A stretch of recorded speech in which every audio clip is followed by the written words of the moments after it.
Adrian Ruth, am I pronouncing that right? That's right, yeah. From the BBC. And you're British. I am born in Belfast, but live in London now, yeah. Born in Belfast, now I hear it. Yeah. Okay.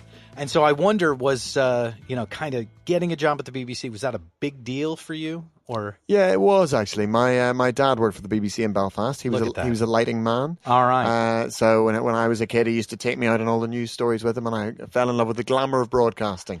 And I sort of believe in, I'm passionate about public service broadcasting and what the BBC does. So it was my dream to work for the BBC, and it took me a while to get there, but eventually made it. So it turns out that that's the right question for the right person, because if you were going out, on news stories, give us a sense of, from a child's mind, right? Your father is actually doing the work of getting the story so that we can see it. Yeah. From a child's mind, what were you understanding was happening? I think I was looking at it thinking, we're doing a great thing here. This is something that people, me and, friends and everyone appreciates and enjoys and benefits from. Yeah. And it was kind of a job to create that and to produce that and to share it. And so to be part of the big glorious machine that produces that stuff is something I was really passionate about. Excellent. All right. So big glorious machine, which is why we need transformation, essentially, right? Because it's big. Doesn't always seem so glorious from the inside, but so let's skip to the now. Yep. And you run the transformation team, is that right? That's right, yeah. All right. So what are we trying to accomplish from your perspective? If you're leading this team, and we've got all of these different departments, we could pretty much go anywhere and improve process. So the BBC is a phenomenal organisation and a very, very successful organisation in the UK and around the world. There's a big but. And the big but is the challenges that are coming at us on every front. Audience demands changing, competition multiplying exponentially. Right. It's not just ITV and Channel 4 absolutely. anymore. Right.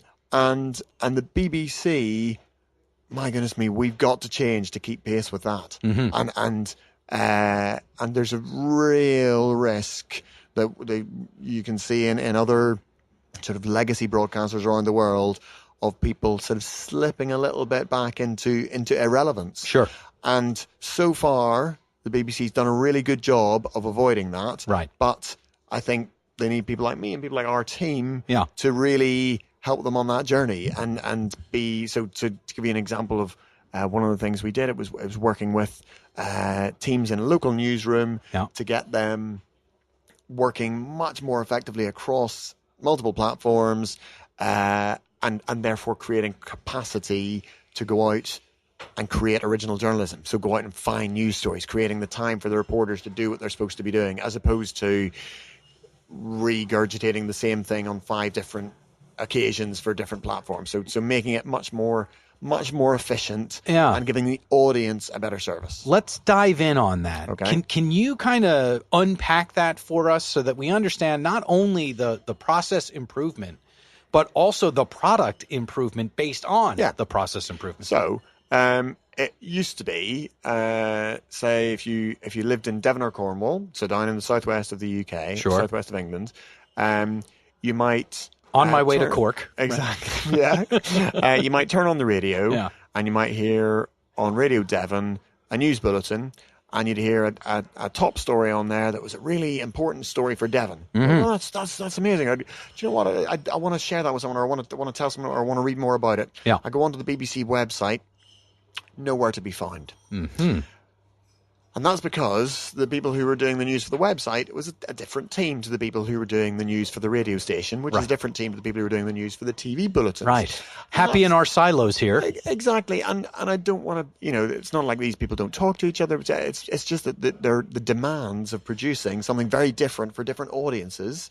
The local radio audience tends to be a bit older. The website audience is a lot younger. Yeah. The website audience is national. The radio station is local, etc. So there's good reasons why it had gone that way. And of course, manufacturers are sitting there and listening to you and understanding completely that the supply chain doesn't talk to finance, doesn't talk to. Exactly. Yeah, same deal, different job. So We went in there and we looked at all this, and we did some analysis to show the waste. So the waste of great, public service journalism that was not reaching the audience. All these great stories that are being produced that aren't getting there because they're only being carried on one platform. Mm-hmm. So you have to then look at that and say, well, what are the things that are blocking that? What is stopping us sharing those things across multiple platforms? So partly that's skills, partly it's timing, partly it's planning. So I won't go into the great detail, but we had a number of changes that then meant that exactly that great stories would be much more likely to feature on multiple platforms. And I talked about this in my case study yesterday. As a result of us going in and working with the team, that went up, something like 60%. And we should mention that we're at PEX Europe here in Amsterdam, and you were doing a workshop yesterday. That's right. And then the great thing about that is the way that TV and radio work. Obviously, the website, you can have as much capacity as you want. But TV and radio, there are, it's a 30-minute bulletin or an hour-long radio program or whatever. So you've got so many slots to fill. There's a finite amount of time. Exactly. Now, if your teams are producing content more effectively that works across multiple platforms, that suddenly means those slots are filling up quicker.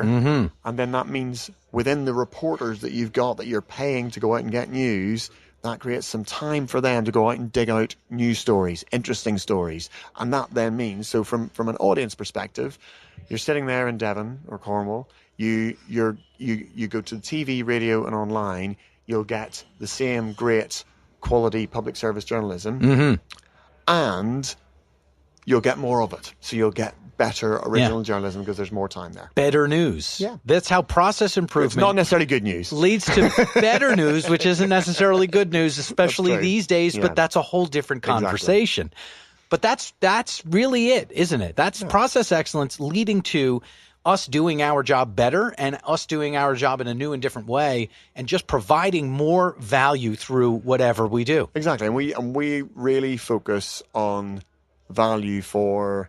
in lean terms, you talk about the voice of the customer, but for the BBC, our customers are our audiences. So we are always thinking, that's how we really, I think, motivate people around the BBC to get really engaged with what we're doing, is because everyone really cares about the audience. People like me join the BBC because they're passionate about it and they really want to deliver the best possible output on every platform in every genre to the audience. So this helps us create capacity to do that. There we go. All right. So how long has this transformation journey been going? In the BBC, I'd say the Spark program, which is what we call it, has been going for about 4 or 5 years now. So 4 or 5 years. We're sort of no longer an infant, but still a fair way from maturity. So fair enough. Spark seems like the perfect word for what you're doing. Yes? Yeah. How would you describe it, and why did you choose that term?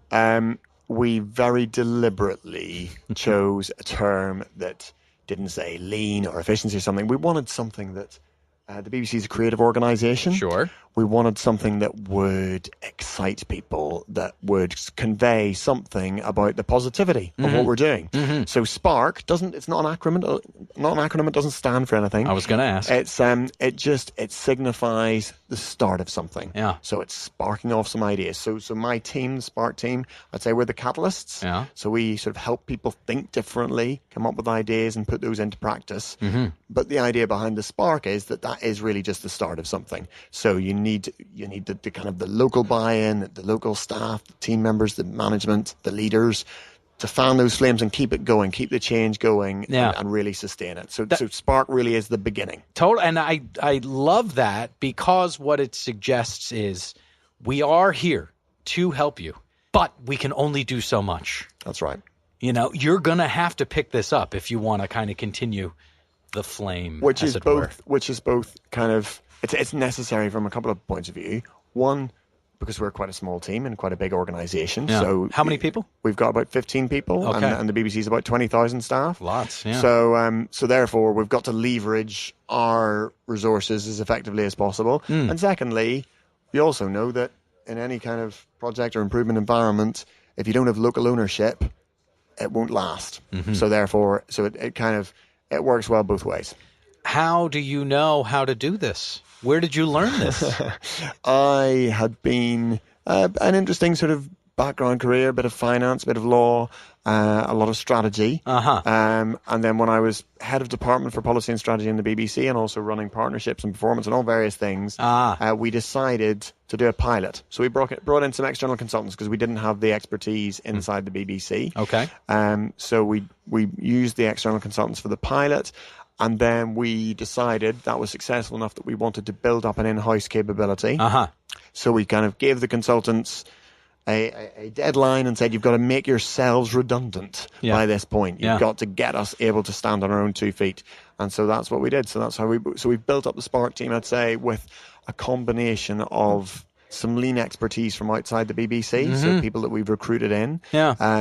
However, we've had some challenges too, because the BBC's quite a distinctive culture, and sometimes there's a bit of culture clash. Yeah, sure. With any organization, and one as strong as the BBC, of course, we're going to know, this person does belong here. Oh, this person does not. So, and I think to kind of balance that or complement that within the team, we've also brought people in from, I've had the editor of BBC Scotland Sport, I've had a producer from Radio 1, I've had people from the BBC Academy, the training, I've had, local radio journalists, other people coming on a sort of an internal secondment to Spark for a period to kind of to bring their credibility and knowledge of broadcasting. It's almost more than an SME, right? More than a subject matter expert. This is the culture as well. Absolutely, yeah. And then we help them develop their lean skills and their improvement skills, and then the idea is that they'll go back out into the business as ambassadors, evangelists, and able to put this into practice in their area. So it helps us deliver the work while they're part of the Spark team, but also then has an ongoing benefit to the BBC. You said lots of strategy. Is there management consulting in the background there? Did you, I was with a. Did you swing by one? Just briefly. Well, the reason that I ask is because we've got engineers, right, and then we've got kind of management consultants, and everything in between, but. Those years, was it years or? I was with KPMG for about 7 years. Yeah. So those years really kind of help turn your mind into a process machine. Yeah.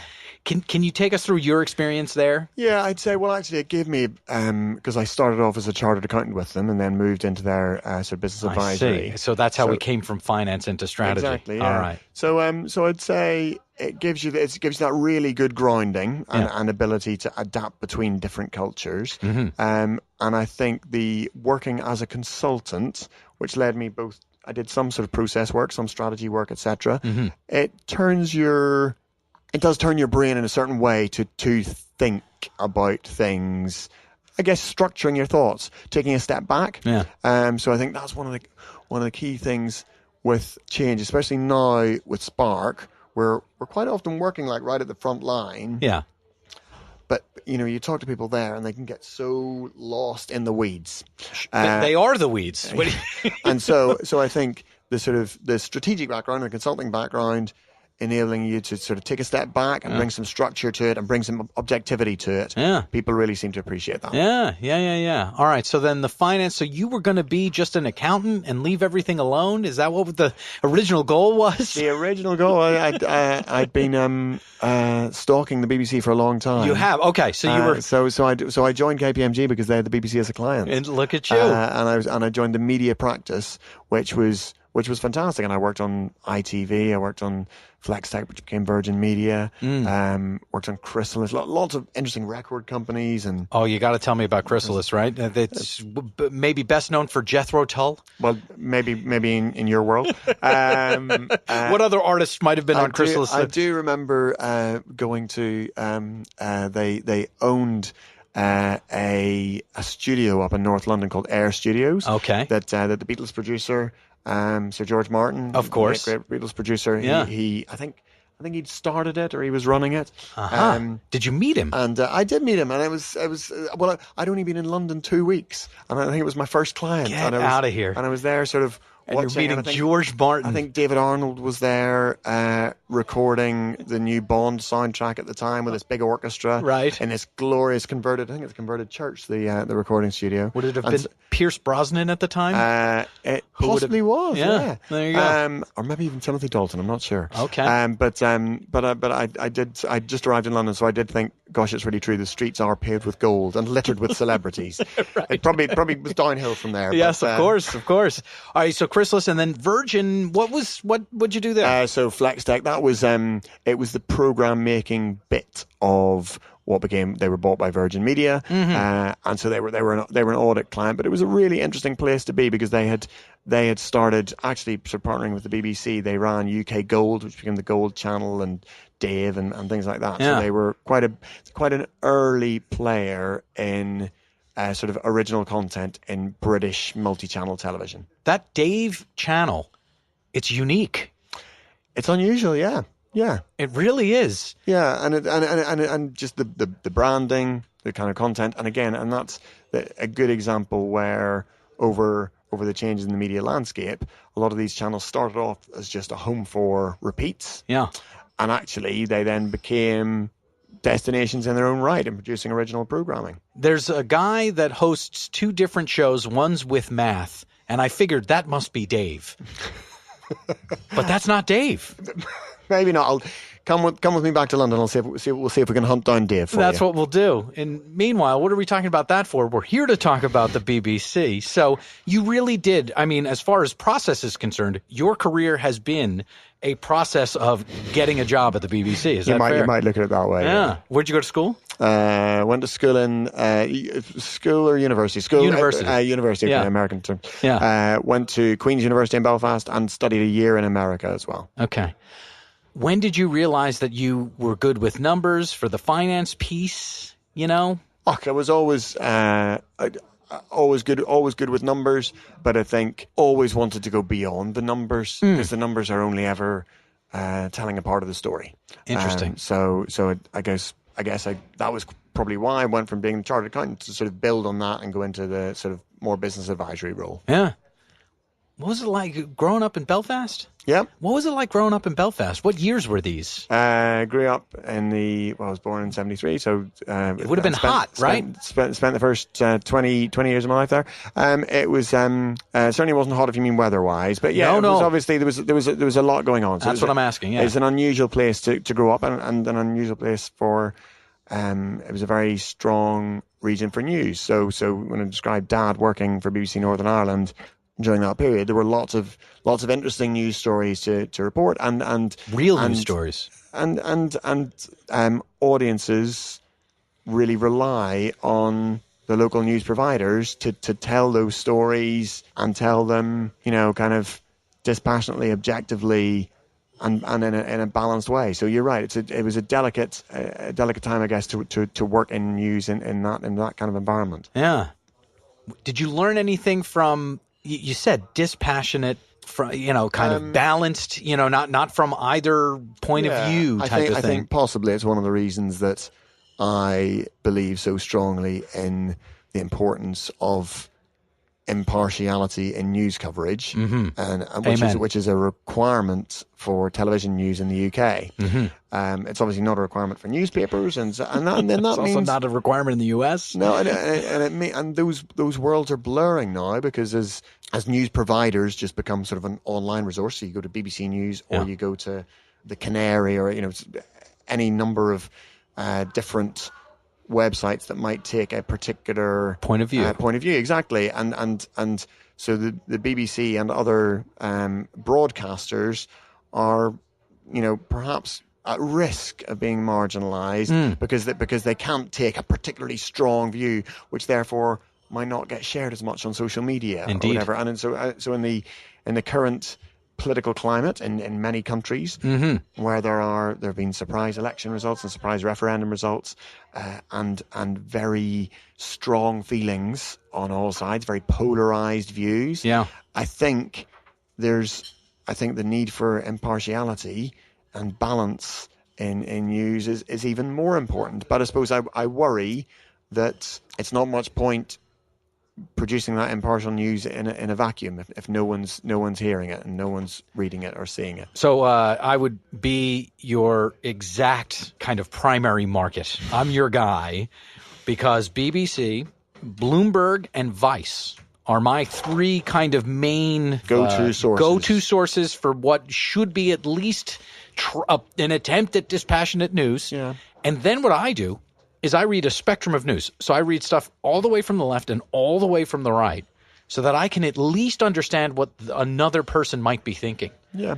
And I think probably I think you hear with them, Facebook and others introducing algorithms to try and get people to explore more and see things outside of their own filter bubble. And I think you might be interested that this is happening over here. Yeah, I think that's really, really useful. And I think there's interesting roles for sort of reality check type services as well to sort of to again complement the plethora of different sources. I think it's I think the challenge of fake news, as it's called. Yeah, sure. I've heard that is a very real one, and one that all news organizations are grappling with. I should mention that we are in a cafe at PEX Network Europe. And we're here in Amsterdam, and they're making coffee, which is wonderful. You can't beat a Dutch coffee. Of course you can, right?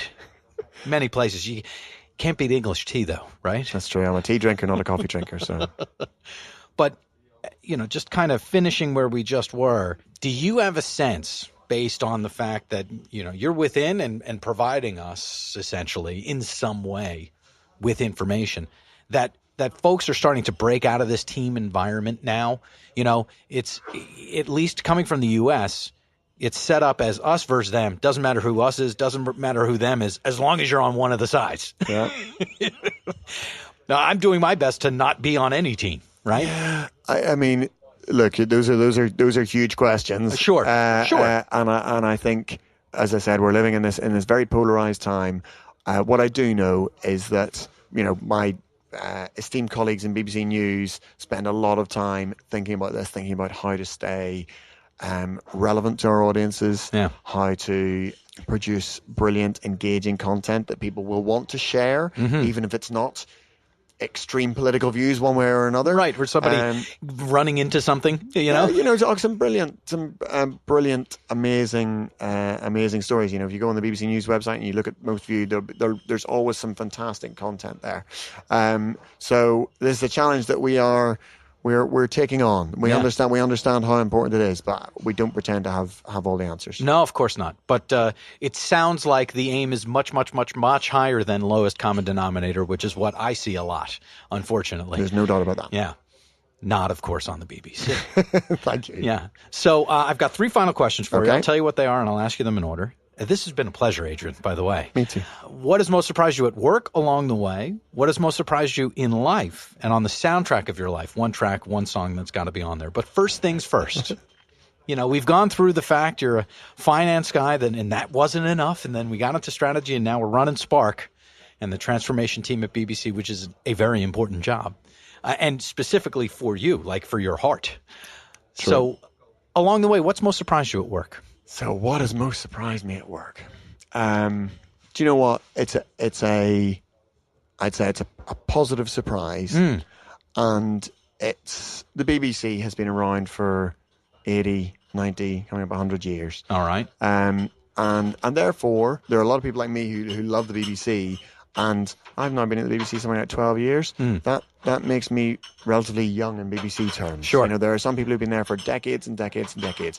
And I'd say there's it might be sort of kind of received wisdom of those, people don't like change. Right. They're very conservative.